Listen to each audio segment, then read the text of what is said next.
Hi everyone, I'm Dr. K at UA, and I want to start by asking you a question. If you realize how many Martians we have working on the campus here in Tucson. When I say Martians, I don't mean little green creatures from the planet Mars. I mean students and professors and other researchers who study the red planet.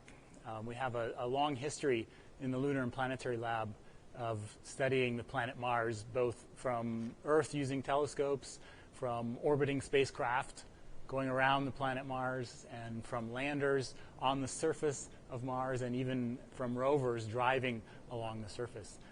Pretty long history of studying the red planet.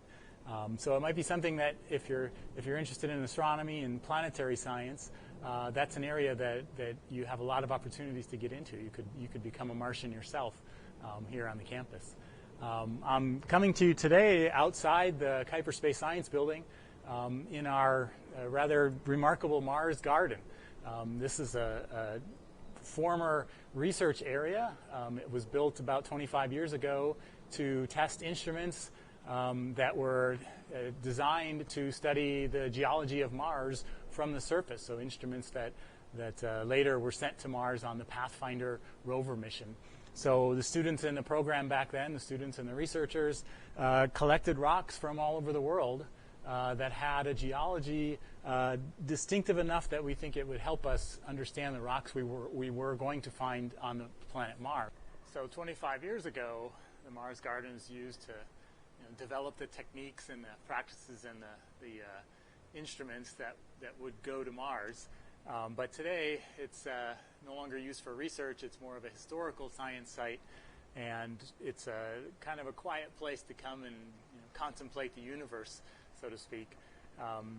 And if you want to check it out yourself, when we're allowed to have in-person meetings again, you can come and visit us, talk about the Planetary Minor, the Planetary Science Program, and ask if we can come down to the Mars Garden. So maybe you don't see yourself becoming a Martian. There are plenty of other things to study in the Planetary Science Program. I want to show you another one here. Another thing you may not be aware of, the very oldest thing on campus here at the University of Arizona. And I'm not talking about Old Main, the building there. I'm talking about something much older than that.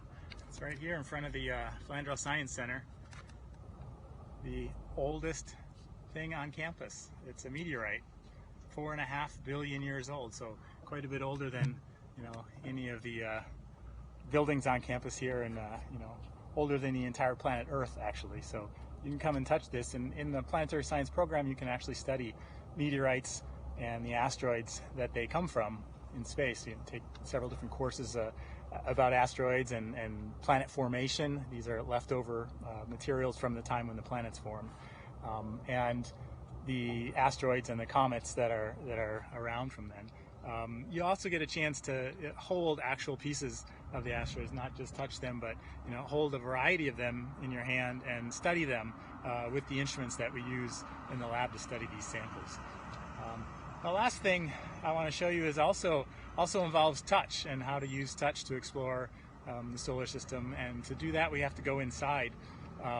So I'm here with a collection of three-dimensional tactile models of different aspects of the planetary terrain that we're encountering on the Moon and on Mars, and a little bit of Earth as well.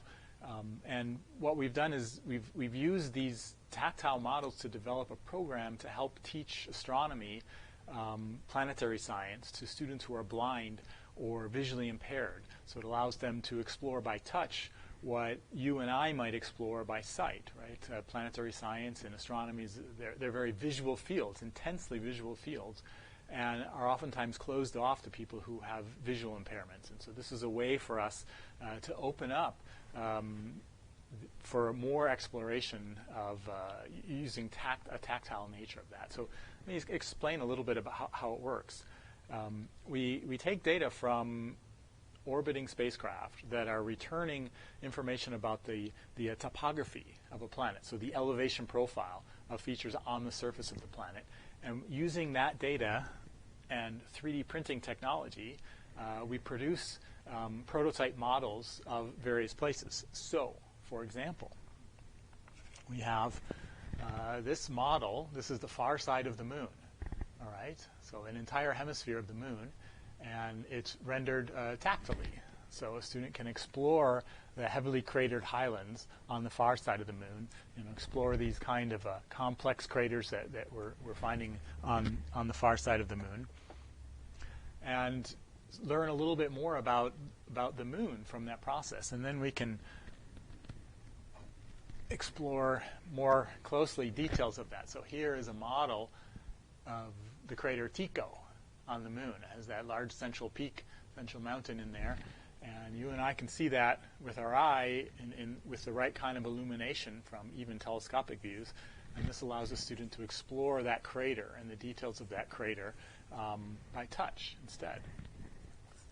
So using this process, we can actually go to any planet that we have elevation profile data from, even if it's not the whole planet, just pieces of it, and we can reproduce tactily that data. And so here is a hemisphere of Mars where you see Mariner Valley and the giant volcanoes, and allowing students to explore that.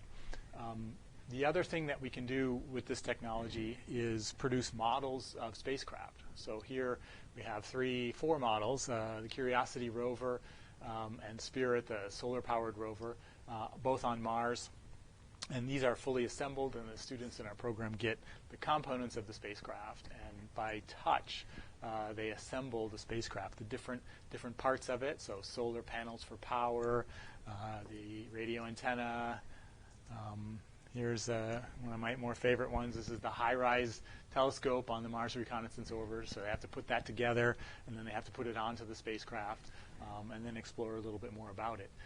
So by using this combination of modern spacecraft data with modern 3D printing technology, we can really open up the field to a diverse collection of students that maybe would not have that opportunity otherwise. Right. So I'm Dr. K at UA, and I hope to see you sometime in the future. Bye-bye.